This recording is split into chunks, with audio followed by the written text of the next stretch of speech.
شیر کے قریب جاؤ گے؟ بولو. آگ سے ڈر گئے آگ کے پاس جاؤ گے؟ نہیں. سانپ سے ڈر گئے تو سانپ سے منہ لڑاؤ گے؟ نہیں.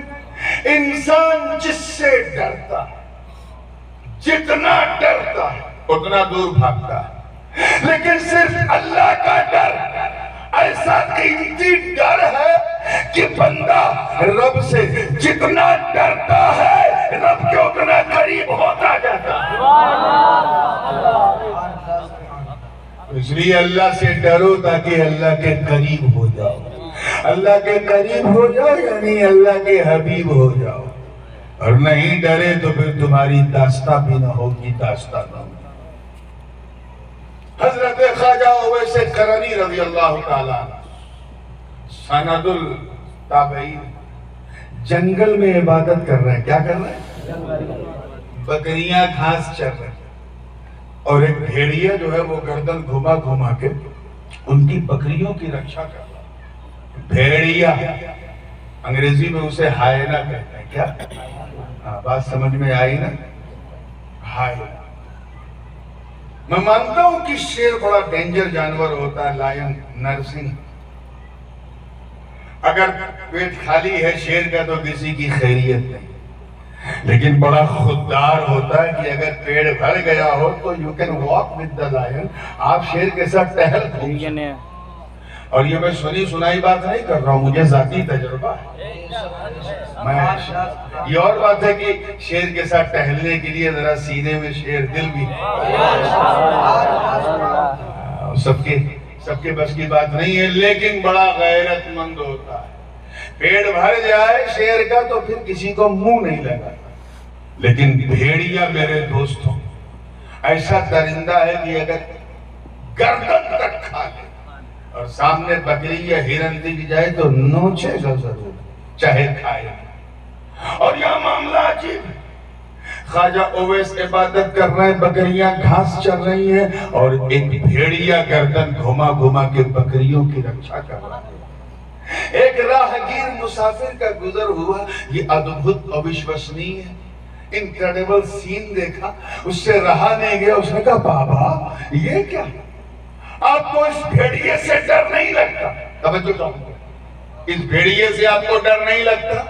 خواجہ اویس قرنی نے سر اٹھایا، مسکرا کے فرمایا تو میری بات کر رہا ہے، میری بکریوں کو بھی اس سے ڈر نہیں لگتا.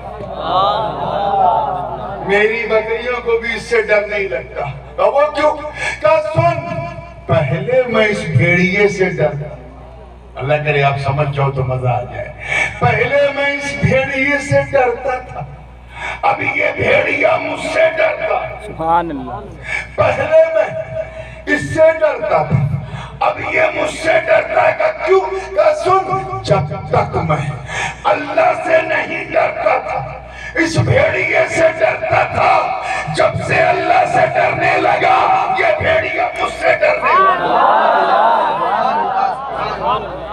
اس لیے اے آس پاس کے قرب و جوار کے غیور مسلمانوں، اگر تم یہ چاہتے ہو کہ خدا کے دشمن تم سے تھرتھرائیں، کب کب آئیں، لرزہ پر اندام ہو، اگر تم چاہتے ہو کہ کفر کے سینے پہ کھڑے ہو کے کلمہ توحید سنا دو، اگر تم اس انٹولرنس کے ماحول میں اسلام اور مسلمان کی سربلندی چاہتے ہو، اگر تم چاہتے ہو کہ تمہیں 2 نمبر کا شہری نہ بنایا جائے، تمہارے ساتھ کوئی شڑینتر نہ کیا جائے، تمہارے لیے کوئی گھٹیا پلان نہ بنایا جائے، تمہاری نسل کشی نہ کی جائے، اگر تم اس دیش میں اپنے استعمال کو بچانا چاہتے ہو تو تمہیں کوئی انیتک کاریہ کرنے کی ضرورت نہیں، کوئی بندوق چلانے کی ضرورت نہیں، قانون کو ہاتھ میں لینے کی ضرورت نہیں، آتنکیوں کا ساتھ دینے کی ضرورت نہیں.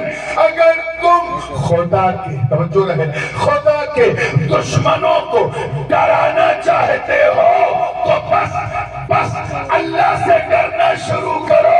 تم اللہ سے ڈرو گے، اللہ کے دشمن تم سے ڈرو گے.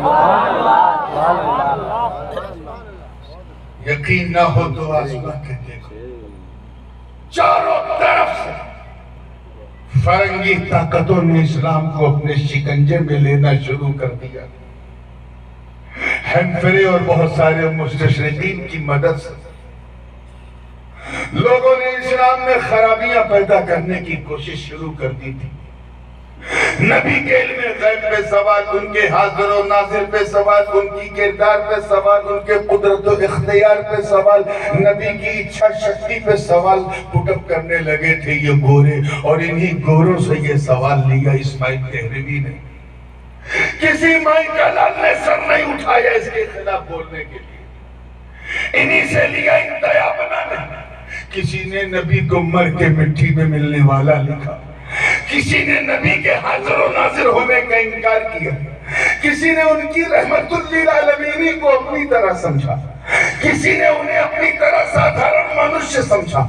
تھانہ بھون پکتا رہا، امبیٹھا پکتا رہا، نانوتا پکتا رہا، لوگ پکتے رہے. حضرت فضل حق خیر آبادی نے پرچم اٹھایا، پھر بھی یہ پکتے رہے. ہر امام عبدالقادر بدایونی نے کفر کا فتویٰ دیا، پھر بھی یہ پکتے رہے. اس چلتا رہا سلسلہ چلتا رہا، یہاں تک کہ مفتی صدر الدین آزردہ نے دہلی کی جامع مسجد کے ممبر پہ کھڑے ہو کر کفر کا فتویٰ دیا. مگر یہ پکتے رہے، نافرمانیاں ہوتی رہی، حضور کی بارگاہ میں گستاخیاں ہوتی رہی، امت مسلمہ کی بے چینیاں بڑھتی رہی.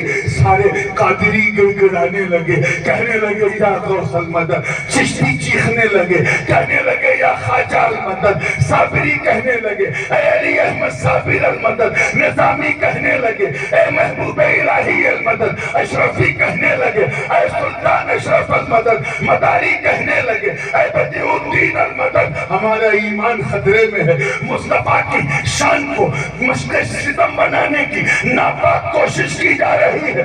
چاروں طرف سے خانقاہوں کے حلوہ کے ارباب نے ہاتھ اٹھا کر دعائیں مانگنا شروع کی. غوث اعظم کی کرامت دیکھو، غریب نواز کی بھارت واسیوں پر مہربانی دیکھو، اشرف سمنان کے تاج سلطانی کا فیض دیکھو، مدینے والے کا معجزہ بریلی میں طلوع ہوتا ہے. آواز آتی ہے گھبرا مت، انہیں چھٹی کا دودھ یاد دلانے کے لیے میں تمہیں احمد رضا کو دے رہا ہوں. یا رسول اللہ، یا رسول اللہ، زندہ باد، زندہ باد. امام احمد رضا کا قدم چل رہا، سنیوں کا قدم چل رہا. پوری شان سے ان کی سرکوبی کی. غداروں نے غداری کی حدیں پار کر دی، میرے رضا نے وفاداری کی حدیں پار کر دی. وفاداری کی حدیں پار کر دی. حضور کے قصائد لکھنے پہ آئے تو ایک دو نہیں تین حصے ہدایت البخشش کے مکمل ہو گئے. جب حضور کے قدرت و اختیار پہ قلم چلائے تو قلم احمد رضا کا ہوتا تھا، دم غوث اعظم کا ہوتا تھا. عشق رسالت سکھایا تو رضا نے، عشق آل رسالت بتایا تو رضا نے، احترام محمدی سمجھایا تو رضا نے. مسلمان کو، بھارت کے مسلمان کو پکا مسلمان اگر کون ہوتا ہے یہ بتایا تو رضا نے. امام احمد رضا نے سمجھا دیا کہ یہ جاہل کیا کہیں گے، یہ تو انگریزوں کے ٹٹو، انہیں انگریزوں کا ریال مبارک، ہم غلاموں کو مصطفیٰ کی آل مبارک. امام احمد رضا نے مستی میں کہہ دیا فرش والے تیری شوکت کا علو کیا جانے، خسرو عرش کو اڑتا ہے پریرا تیرا. عزیزان ملت، اس چیز کو سمجھنے کی ضرورت ہے کہ ہر دور میں یہ تربیت ہوتی رہی. ہمیں سکھایا گیا، ہم جلسے میں سنتے رہے، بھولتے رہے، بیٹھتے رہے، اٹھتے رہے. Unfortunately we forgot، ہم بھول گئے کہ سچی ایمان کی پونجی کیا ہوتی.